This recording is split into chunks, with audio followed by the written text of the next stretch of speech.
저는 영화나 드라마를 볼 때 결과를 미리 알고 보는 거를 좋아하지 않습니다. 뭐 누구나 그렇겠죠. 어떤 영화가 개봉했는데 저는 안 봤어요. 친구는 봤어요. 그럼 친구한테 제가 이런 말을 합니다. 스포하지 마.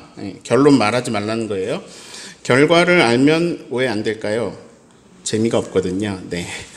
모세 11번째 시간입니다. 하나님이 미디안에 있는 모세를 불러가지고 소명을 주셔가지고 애굽으로 보내시는 모습을 우리가 봤습니다. 애굽에 가라. 내 백성을 이끌어내라. 전 못해요. 지팡이 줄게. 저는 말을 잘 못해요. 아론 붙여줄게. 하나님이 이제 아론에게 모세를 맞이하라 이렇게 하셨어요. 그래서 이제 모세가 아론을 만나서 모세는 아론에게 하나님이 자기에게 주신 말씀하고 그리고 보여주신 기적들을 보여줍니다. 그러니까 아론이 놀라가지고 그렇구나 하고 이제 아론이 설득당했어요. 자, 아론을 설득했으니까 이번에는 이제 이스라엘의 장로들 그리고 이스라엘 백성들을 설득하러 갑니다. 하나님이 이렇게 말씀하셨고 이제 막 기적을 보여주니까 이스라엘 백성들, 이스라엘의 장로들도 설득당했습니다. 자, 이제 백성들 설득했으니까 바로한테 가야죠. 그래서 가서 하나님이 전해주라고 하신 말씀을 바로 앞에서 담대하게 말해야겠죠. 1절을 같이 읽습니다. 그 후에 모세와 아론이 바로에 가서 이르되 이스라엘의 하나님 여호와께서 이렇게 말씀하시기를 내 백성을 보내라. 그러면 그들이 광야에서 내 앞에 절기를 지킬 것이니라 하셨나이다. 자, 바로 앞에 도착했습니다. 그리고 전달합니다. 이스라엘의 하나님 여호와께서 말씀하셨습니다. 내 백성을 보내라. 그러면 그들이 광야에서 내 앞에 절기를 지킬 것이다. 바로가 이 말을 듣고 뭐라고 할까요? 미디안에서 온 허름한 양치기하고 히브리 노예 한 명이 와가지고 바로 앞에 온 거잖아요. 한마디로 그지 같은 사람 둘이 와가지고 평생 처음 듣는 신이 한 말이라고 하면서 히브리 노예들을 내보내래요. 인간은 제국을 세웁니다. 제가 여기서 제국이라는 단어를 쓴 거는 모두가 제국을 세울 수 있다 이런 말이 아니에요. 제국을 세우고 싶어 하는데 능력이 없어서 못 세우죠. 인간이 제국을 세운다라고 제가 말씀드릴 때 이 제국은 더 풀어 말씀드리면 자기 나라입니다. 성경은 하나님 나라를 증언하고 있는데요. 사람들은 자기 나라를 세우려고 애쓴다라는 거죠. 그게 삶의 목적으로 살아간다는 겁니다. 그런데 이 자기 나라 여기를 진짜 말 그대로 제국이라는 단어로 써도 될 만큼 그 시대의 어떤 그 지역에 다 평정한 극소수의 사람들이 있죠. 애굽이 바로 그 당대의 제국입니다. 바로는 그 제국의 왕입니다. 당시 애굽의 왕은 사람들이 신처럼 여겼습니다. 물론 그 이집트, 애굽 여기가 태양신 라를 섬기긴 했는데요. 근데 왕도 신처럼 여기던 그런 시대입니다. 굉장히 많은 신들이 있었고요. 신들 중에도 막 계급이 있어가지고 강한 신도 있고 약한 신도 있고 그렇게 믿던 시대예요. 자, 바로 입장에서 생각해 볼까요? 자기는 대제국, 애굽의 태양입니다. 근데 그지 같은 사람 둘이 와가지고 그동안 들어왔던 신들도 아니고 처음 들어보는 신이 그랬대요. 이러면서 노예를 풀어주랍니다. 풀어주겠어요? 저는 제가 바로라고 생각해 봤습니다. 내가 대제국 애굽의 태양이었다. 그럼 어떻게 했을까? 그 생각을 하니까 이 진짜 바로, 이 실제 바로의 행동이 착하게 느껴졌습니다. 얘네들 되게 시끄럽구나. 사자들에게 던져줘라. 이렇게 하고 무시해버려도 될 건데 막 대꾸를 해줍니다. 2절을 읽습니다. 바로가 이르되 여호와가 누구이기에 내가 그의 목소리를 듣고 이스라엘을 보내겠느냐? 나는 여호와를 알지 못하니 이스라엘을 보내지 아니하리라. 여호와가 누군데? 난 몰라. 처음 들어봐. 내가 모르는 신의 소리를 듣고 이스라엘을 내보내라고? 안 해. 싫어. 네. 자, 왕이 이 정도 자비를 베풀었으면 그만해도 될 텐데 모세하고 바로는 또 말합니다. 3절을 읽습니다. 그들이 이르되 히브리인의 하나님이 우리에게 나타나셨은즉 우리가 광야로 사흘길쯤 가서 우리 하나님 여호와께 제사를 드리려 하오니 가도록 허락하소서. 여호와께서 전염병이나 칼로 우리를 치실까 두려워하나이다. 히브리인의 하나님 우리에게 나타나셨습니다. 우리는 사흘길쯤 광야로 가서 그 하나님께 제사를 드릴 겁니다. 가도록 허락해 주십시오. 안 그러면 우리가 해를 당할지도 몰라요. 애굽 왕이 이번에는 설득 당했을까요?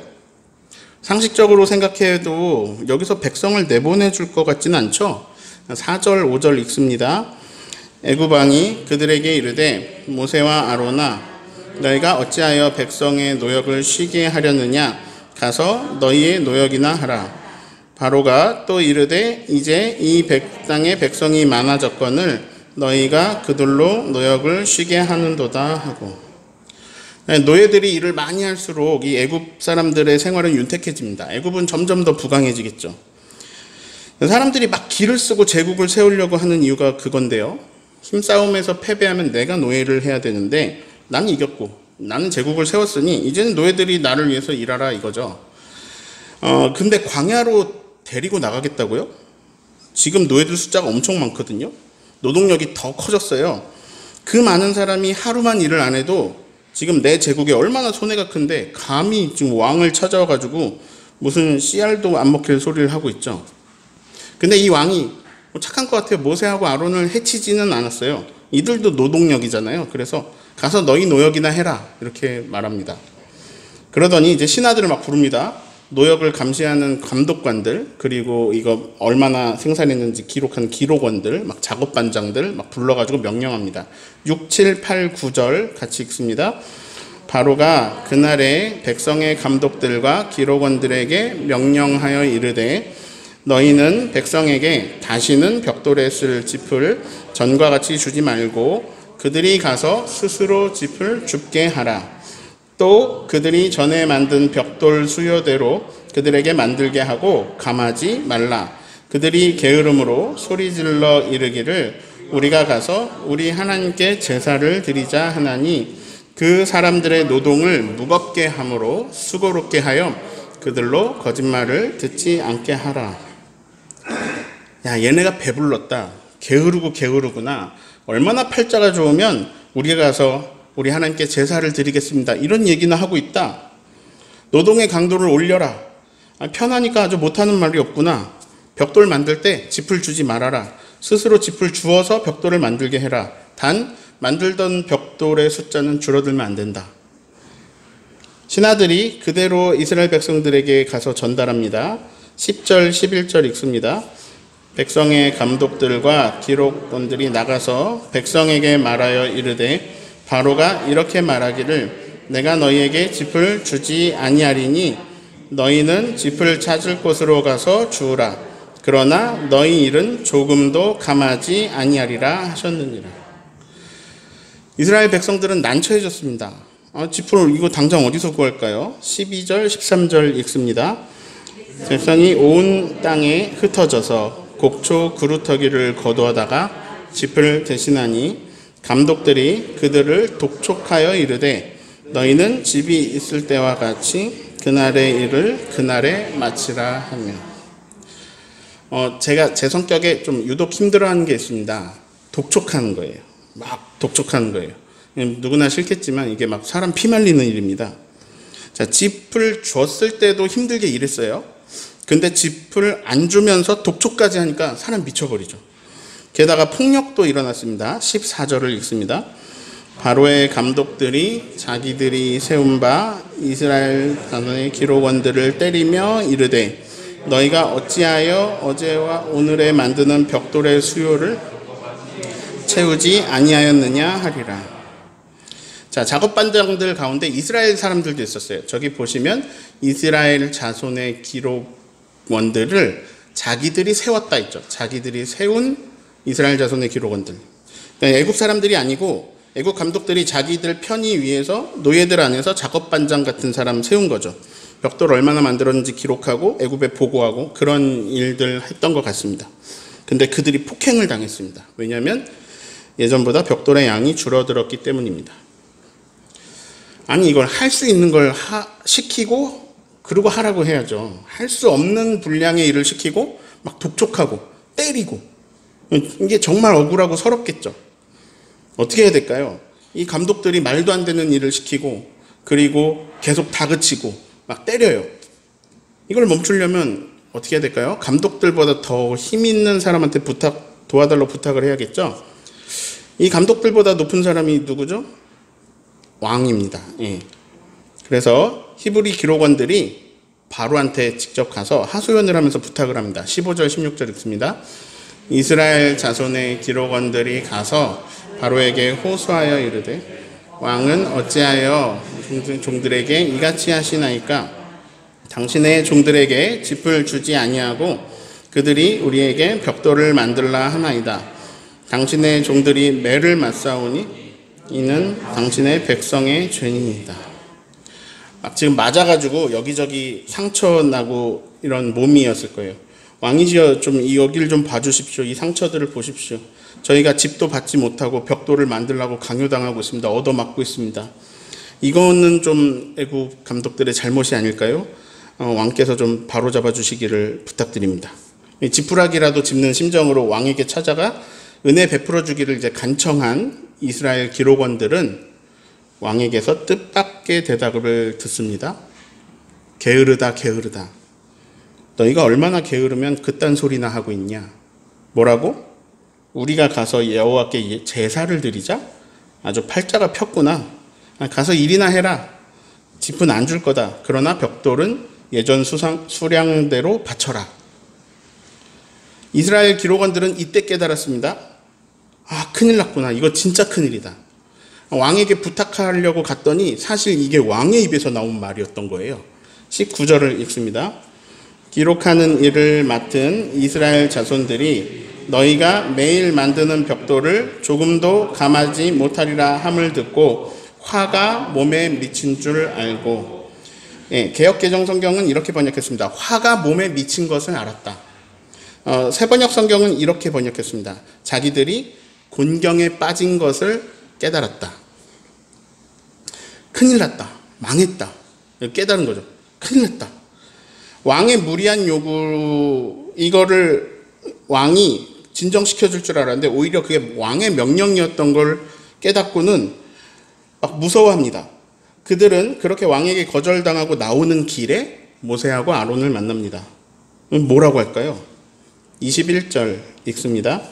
그들에게 이르되 너희가 우리를 바로의 눈과 그의 신하의 눈에 미운 것이 되게 하고 그들의 손에 칼을 주어 우리를 죽이게 하는도다.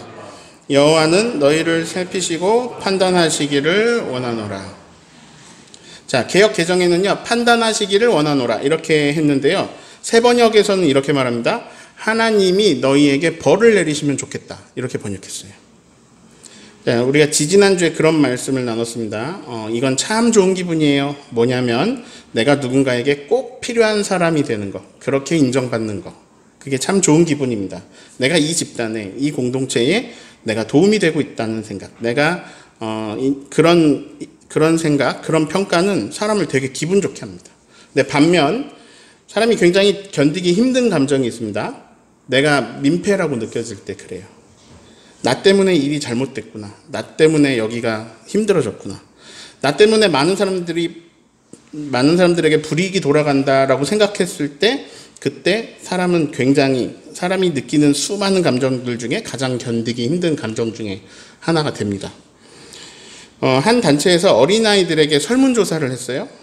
부모님 말에 언제 가장 상처를 받았니? 근데 이제 되게 많이 나오는데 그 중에 유독 많이 나온 세 손가락 안에 드는 말이 이겁니다. 내가 너 때문에 아주 못 살겠어. 어린이들이 이 말에 굉장히 상처를 받는 겁니다. 사랑하는 부모님이 나 때문에 힘들구나. 이게 이 괴로움이 있는 거죠. 지금 모세하고 아론이요. 그런 상처가 되는 말을 듣고 있습니다. 자, 21절에 빨간 글씨만 볼까요? 너희가 우리를 죽이는 거다. 네. 우리를 죽이는 건 너희야. 애굽이 아니야. 애굽이 우리를 죽이는 것 같지? 아니야. 너희가 그들에게 칼을 줬어. 너희가 우리를 죽이는 거야. 너 때문에 우리가 죽겠다고 하나님이 보시고 벌 내리시기를 바란다. 이렇게 저주해 버렸어요. 자, 오늘 설교 제목을 뭐지? 이렇게 지었습니다. 모세 입장에서 생각을 해봅니다. 모세가 하나님 미디안에서 양치면서 무료해 죽겠어요. 제 남은 인생 애굽에 가서 백성을 구해 올게요. 이랬나요? 아니에요. 모세는 거절했습니다. 하나님, 전 못합니다. 여러 이유를 대면서 막 거절했죠. 보내실 만한 사람을 보내십시오. 저는 안 됩니다. 아니 근데 애굽에 사람들 그렇게 많은데 애굽에 있는 사람들 가운데서 해결하실 것이지 미디안에 있는 자기에게 나타나셔서 가라 그랬어요. 그리고 또 뭐 그 미디안에서 애굽 가는 길에 숙소에서는 아들이 할례 안 받았다고 죽이려고 하시고요. 바로에게 말하라고 해가지고 지금 말했잖아요. 근데 그 일로 인해서 안 그래도 죽도록 힘든 형제들이 더 죽게 생겼어요. 이제 동족들에게 저주를 듣게 되었습니다. 이미 들었죠. 지금 막 나 때문에 동족들이 맞고 있어요. 나 때문에 막 독촉하는 그 몰아치는 그런 다그치는 공포 상황 속에 떨고 있어요. 막 일만 해도 힘든데 그 막 다그침고 폭행하고 하는 이걸 어떻게 견디죠? 아, 나 안 한다고 그랬는데 안 한다는 거 하나님이 하라는 대로 했는데 순종했는데 근데 결과가 나에게도 최악이고 내 형제들에게도 최악입니다. 진짜 설교 제목대로 뭐죠 이거? 아니 순종 후에 드는 생각이 뭐지 이건? 아 이건 아닌데? 이런 생각이면 누가 하나님 말씀을 듣겠어요? 지금 하나님이 시키시던 일은요 바로가 막 엄청 악마 같은 인물이 아니어도 그냥 누가 그 자리에 있었어도 자국의 이익을 위해서 그렇게 할 것 같은 예상되는 행동이에요. 그런 예상되는 주문이었지만 하나님이 하라고 하신 일이 그래도 하나님이 시키신 거니까 뭔가가 있겠지? 이런 생각이 들었겠죠. 이스라엘 백성들한테 이렇게 하라 그러니까 전해주고 막 기적 보여주라고 하니까 이스라엘 백성들 설득됐잖아요. 기적들 일어나고 그들이 막 한 번에 다 모세를 받아줬잖아요. 오랜만에 만났는데 바로도 뭐 아론도 장로들도 다 받아줬잖아요. 그러면 바로도 기적적인 반응을 보이면서 그래 너희가 나가라 이렇게 자유를 줄지 어떻게 알아요? 그럼요. 그런 일이 일어날 수도 있죠. 하나님이 시키신 거니까. 그래서 하는 일이니까. 그런데 결과가 최악입니다. 모두를 공경에 빠뜨려 버렸어요. 나도 공경에 빠졌어요. 어떻게 하시겠습니까? 모세는 하나님한테 따집니다. 22절을 읽습니다. 모세가 여호와께 돌아와서 아뢰되 주여 어찌하여 이 백성이 학대를 당하게 하셨나이까? 어찌하여 나를 보내셨나이까? 어찌하여 왜 이 백성이 학대를 당하게 하십니까? 그리고 그보다 더 근본적인 질문을 합니다. 왜 나를 보내셨습니까? 난 이렇게 일을 그르쳐버릴 사람인데 이거밖에 안 되는 사람인데 그런 사람을 왜 그런 사람을 보내십니까? 모세는 하나님을 원망합니다. 23절을 읽습니다. 내가 바로에게 들어가서 주의 이름으로 말한 후로부터 그가 이 백성을 더 학대하며 주께서도 주의 백성을 구원하시지 아니하시나이다. 제가 바로한테 말한 이후에 그가 백성들을 더 학대하고 있습니다. 그런데도 주님은요 보고만 계셔요. 주님은 주의 백성을 구원하지 않고 계십니다. 모세는 하나님을 책망하는 듯한 기도를 합니다. 자, 여기서 출애굽기 5장이 끝납니다. 문제는 이게 우리의 인생하고 비슷합니다. 뭐가 비슷하냐? 자, 모세가 지금 원망하고 있잖아요. 모세가 하나님을 원망하고 있는 이유가 뭘까요? 모세는 이 상황에서 지금 이 상황에서의 모세는 미래를 모르기 때문입니다. 근데 우린 뒷이야기를 알고 있습니다. 뒤에 무슨 일이 일어나는지, 어떻게 애굽에서 나오게 되는지. 우리는 40년 후에나 있을 모세가 죽는 이야기, 모세 이후에 여호수아가 일어나는 거, 그리고 백성이 가나안에 들어가고요. 약속하신 땅을 분배받는 거, 이런 거 다 알고 있습니다, 우리는. 다 알고 있는 우리는요, 이 출애굽기 5장을 읽어도 별 걱정이 안 됩니다. 바로가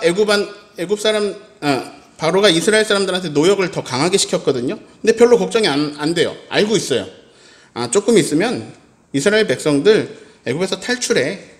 노역 지금 심해졌는데 괜찮아. 조금 있으면 곧 끝나. 자, 나오다가 홍해를 만났어요. 괜찮아. 홍해 그거 갈라져. 우리 다 알고 있어요. 알고 있으니까 별 걱정이 없죠. 그런데 우리 인생은 안 그렇습니다. 당장 내일을 모르고요. 당장 5분 뒤에 무슨 일이 일어날지 몰라요. 5분 뒤에 무슨 일이 일어날지 안다면 교통사고 한 건도 안 날 거예요. 그 길로 안 가거나 운전 안 해버리거나 할 거거든요. 미래를 안다면. 근데 우린 미래를 몰라요. 이 5장까지 읽었는데 5장까지의 모세 입장에서 그 모세 입장이 그 인생이 내 인생이라고 가정해 볼까요? 출애굽기 5장까지밖에 살지 않은 상태에서의 모세는 아직 내일이 안 왔잖아요. 그 모세는 뒤에 어떤 일이 날지 모르는 그 모세는 어떤 기분일까요? 안 한다고 했는데 시키는 대로 했더니 나 때문에 다 죽게 생겼어요. 지금 하나님 때문에 나는요 온 민족의 배신자가 됐어요. 그들이 오늘도 폭행당했어요. 오늘도 다근치 속에서 죽도록 고생했어요. 근데 그 이유가 나 때문이에요. 근데 이걸 나만 아는 게 아니라 모든 사람이 다 알아요. 나랑 아론 때문에 바로가 열받게 해가지고 일어난 일이란 걸 다 알아요. 너무 미안하잖아요. 그들의 얼굴을 볼 수 있을까요? 근데 하필 오늘 만났네요. 기록원들을 만났어요. 그들이 나에게 막 저주를 쏟아붓습니다. 하나님이 너를 벌하시기를 바란다. 살다 보면 이런 순간들이 옵니다. 이거 아닌데? 이게 아닌데? 하나님이 계시다면 이게 이렇게 흘러가지 않을 건데? 뭐지? 하나님은 없나? 아니, 하나님이 있으면 그럼 하나님 무능하시나?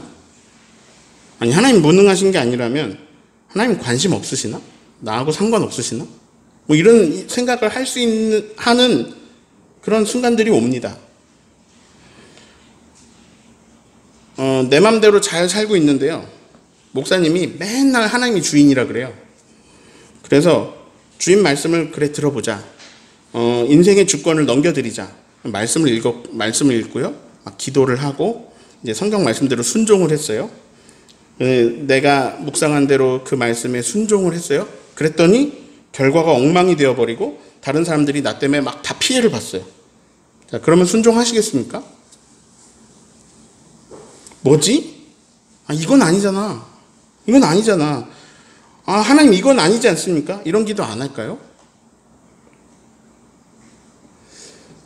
우리는 무언가 착각하고 있습니다. 하나님이 주관하시면 다 잘 되고 다 성공해. 일이 잘 풀려. 오늘 말씀에서 우리는 확인했습니다. 그거 착각입니다.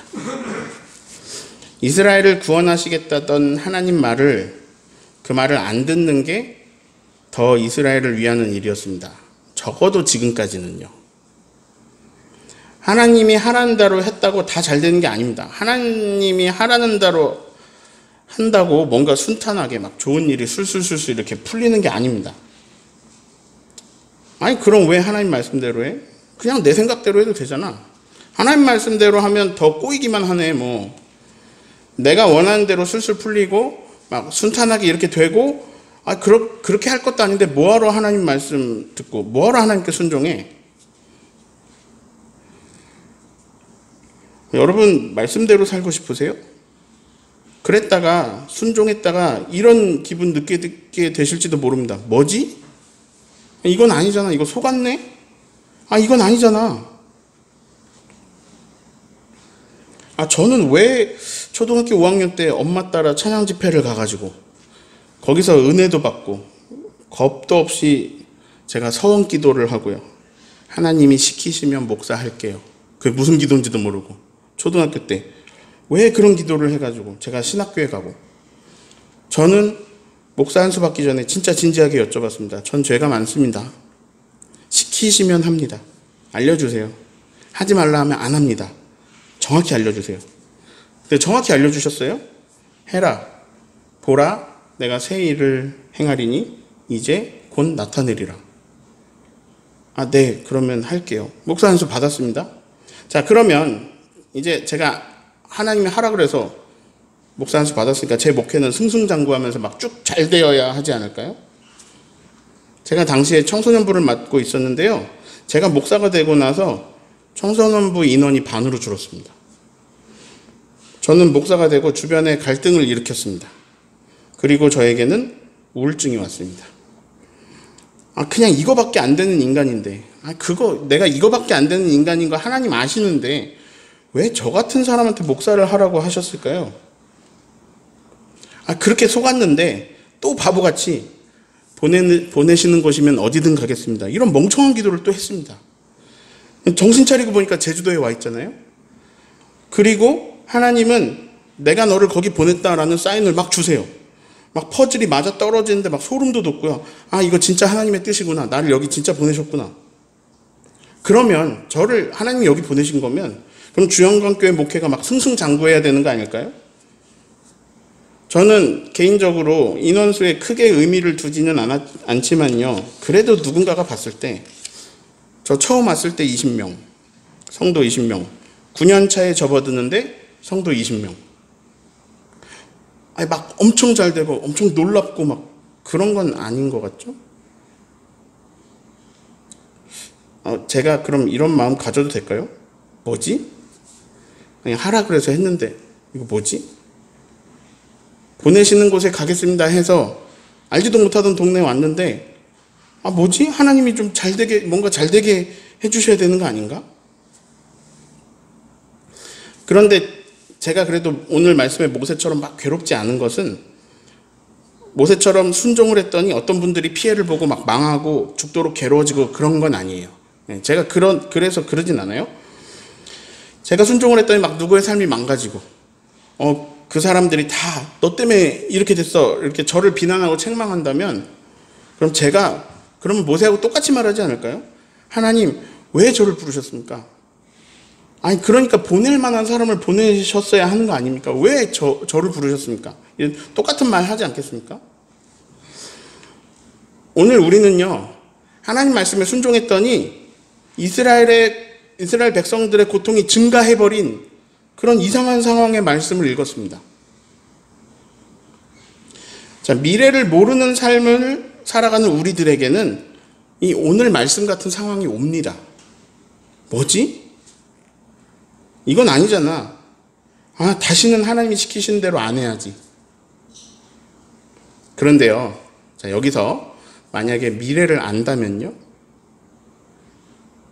하나님이 이스라엘을 애굽에서 이끌어낼 것을 알고 있다면요, 그러면 오늘의 이 상황을 잠시 견딜 수 있지 않을까요? 왜냐하면 곧 이끌어내실 거니까요. 저는 모세가 하나님을 원망하면서 기도하는 모습에서 모세는 역시 완벽한 사람이 아니었다라는 것을 느꼈습니다. 왜 그런지 알려드릴게요. 우선 모세는 하나님이 하라는 대로 그대로 순종하지 못했습니다. 제가 막 순종했다 그랬잖아요. 근데 그대로 못했어요. 우선 3장에 하나님이 시키신 말씀, 그리고 이제 오늘 5장에 모세가 실행한 말씀, 이거를 비교해 볼게요. 3장에 보시면 빨간 글씨에 하나님이 바로에게 누구와 함께 가라고 했어요? 이스라엘의 장로들과 함께 애굽왕에 가서 이렇게 말해라. 그런 거예요. 근데 5장에서 모세가 누구랑 갔어요? 모세와 아론이 아론하고 갔어요. 자, 비록 노예들이지만 그 숫자가 지금 어마어마하거든요. 그들의 대표자들 집단, 장로들, 그들과 가는 거랑 아론 한 명이랑 가는 거랑 애굽왕 입장에서 들을 때 그 말에 실리는 무게감이 다르겠죠. 그리고 내용도 조금 다릅니다. 근데 이 내용이 다른 부분은 시간이 많이 걸리니까 건너뛰고요. 제가 진짜로 하고 싶은 얘기는요, 모세는 하나님 말씀을 잘 알아듣지 못하고 있었다는 겁니다. 자, 하나님은 이미 모세한테 다 알려주셨어요. 자, 제가 미래를 알면 좀 다르다 그랬죠. 하나님은 미래를 알고 계세요. 이미 다 알고 계시고 이미 다 알려주셨어요. 자, 3장 19절을 볼까요? 빨간 글씨 보세요. 애굽왕이 허락할까요? 안 할 거예요? 허락 안 할 거예요. 나가라고. 언제까지는? 하나님께서 강한 손으로 애굽을 치기 전에는 허락 안 할 거다. 알려주셨어요. 그러면 강한 손으로 하나님의 애굽을 치면 어떻게 될까요? 3장 20절 보실까요? 20절 보시면 여러 가지 이적으로 나라를 친 후에는 어떻게 한다고요? 그가 너희를 보내리라.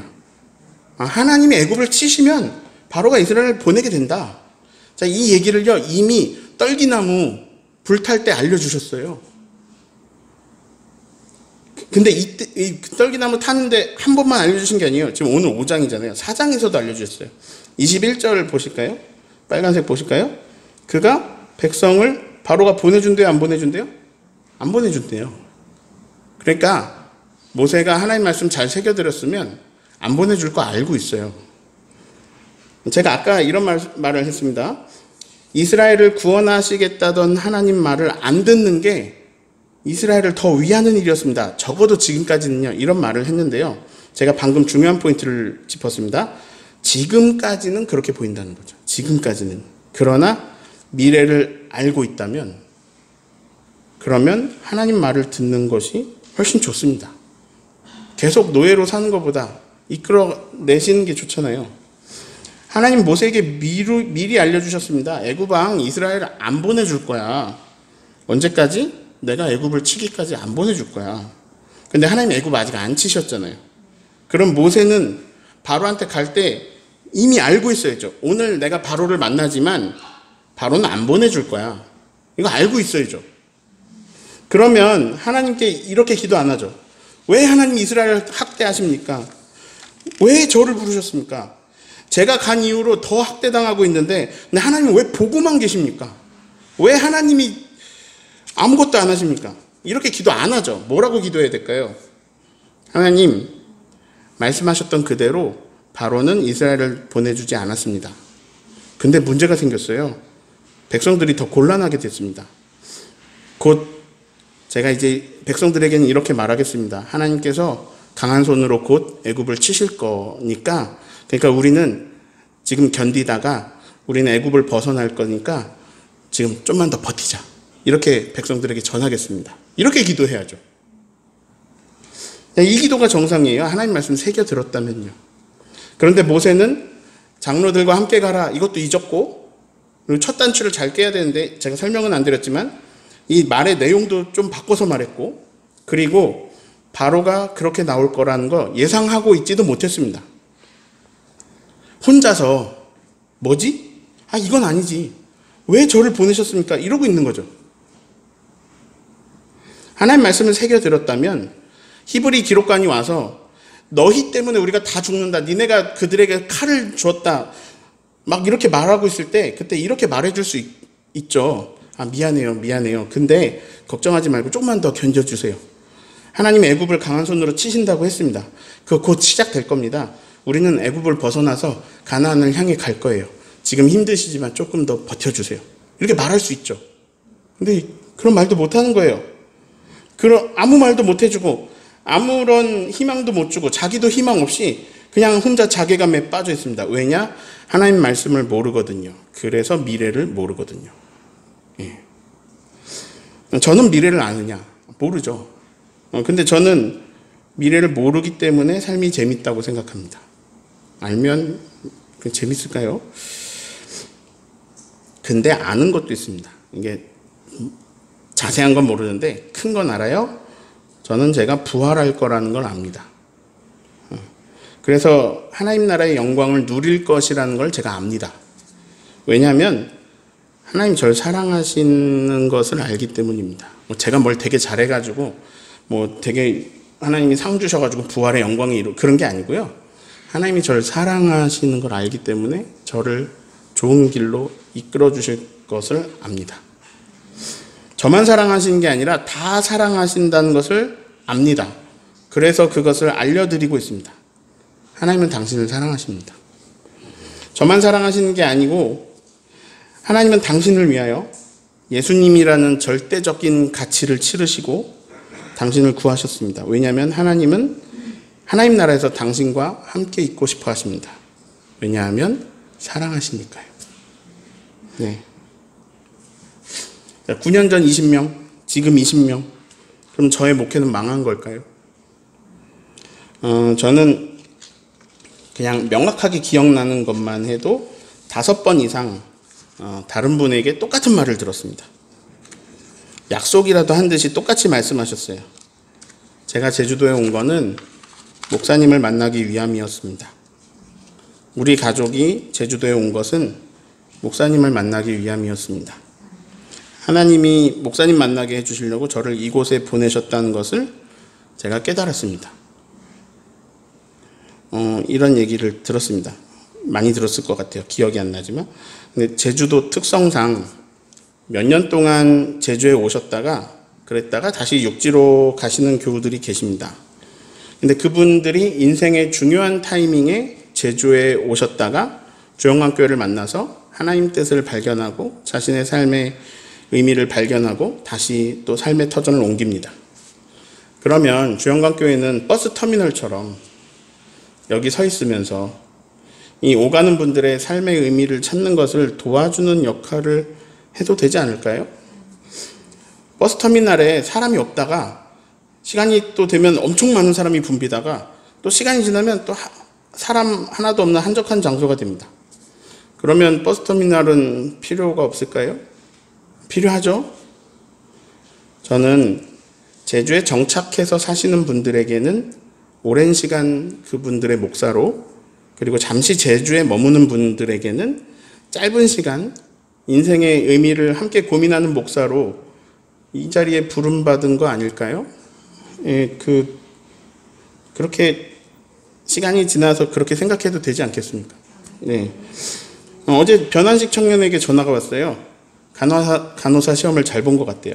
2월에 제주에 오는데 2월 13일에 주일에 여기서 예배 드린대요. 네. 안식 청년도 저에게 그 말을 해준 사람 중에 한 명이에요. 어머니가 암투병으로 되게 괴로워하고 있을 때 그때 저에게 해준 말입니다. 결국 어머니는 소천하셨지만 여전히 저도 안식 형제도 하늘 소망으로 살고 있습니다. 왜냐? 우린 뭘 알거든요. 미래를 알거든요.